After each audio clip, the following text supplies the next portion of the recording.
America will never be a socialist country. Quote from President Donald J. Trump. A bold claim considering the ever-growing popularity in socialism, especially with the new incoming voter base of younger people.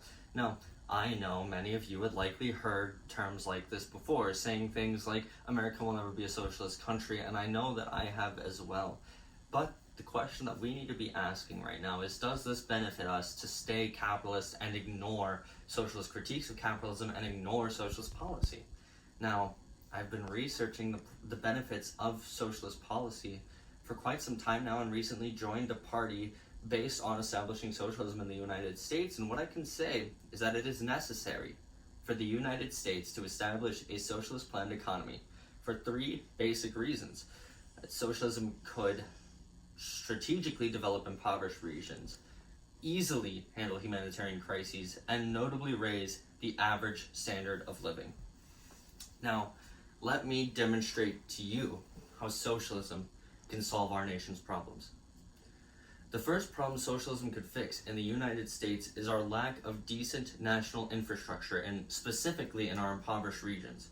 Now, socialism has historically demonstrated its capability to provide necessary industry and infrastructure to underdeveloped regions in a productive manner, with the best example being the Soviet development of Central Asia.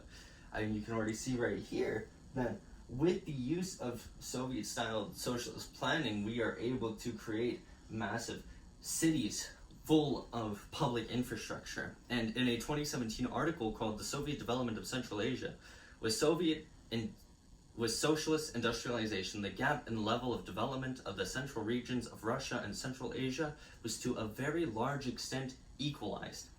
And along with this, the Locklear article later expands to say that 220.6% increase of infrastructure was experienced in the RSSFR, a 243% increase was experienced in the Uzbek SSR, and a 220.06% increase was experienced in the Tajik SSR.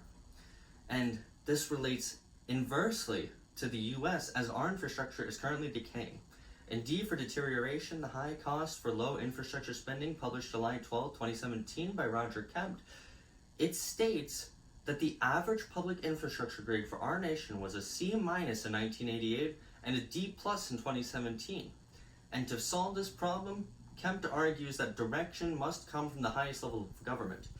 Now, this demonstrates how socialism can help the United States, as it allows the state and federal government, which would be the highest levels of government, to use their ability to form direction and to provide direction on how we should act in order to solve this problem. And in doing so, along with the historical precedent for increasing infrastructure, showing just how much socialism can help us in the United States. Now, we do know, though, that infrastructure without the proper motivation does absolutely nothing. So, let's talk about how socialism can better handle humanitarian crisis. As all of us know, the world has been in crisis since last year, with COVID-19 still largely ravaging the United States.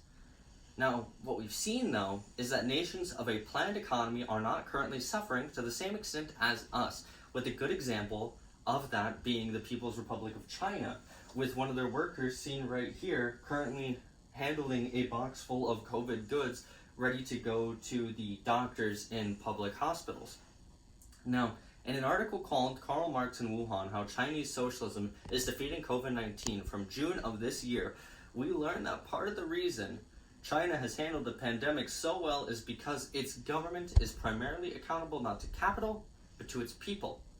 Martinez also states that this centralized system of economic control with focus on people means that it can mobilize vast resources very quickly. Again, shown by this.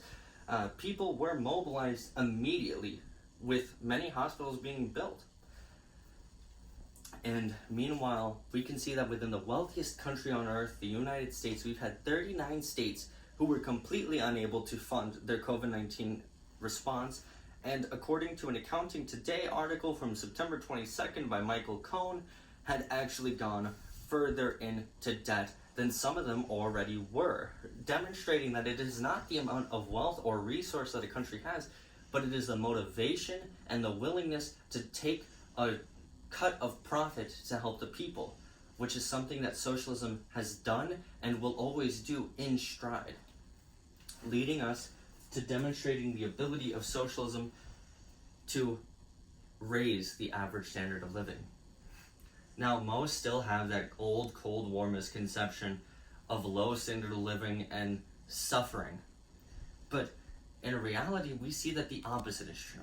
In 2006, Evo Morales, a member of the MAS party, seen here, was elected to the Bolivian presidency. And during his presidency, as said in a 2016 article by Ron Pineo called Progress in Bolivia, Declining the United States Influence and the Victories of Evo Morales, he states that Evo Morales increased Bolivia's shares of the profits of natural gas to 82%.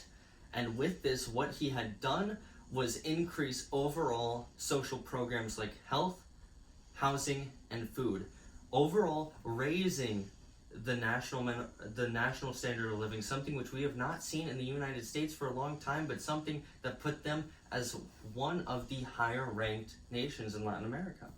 Now, this in and of itself is evidence that socialism can take a poor and impoverished area and even a doing fine area and raise it to a whole nother level of satisfaction that people likely haven't seen before.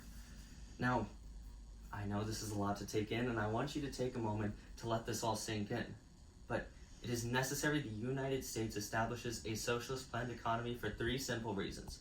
Socialism will be able to assist us massively in updating our regional infrastructure. Socialism will better be able to handle any humanitarian crisis. And socialism is the only system which can consistently provide us an ever-growing standard of living.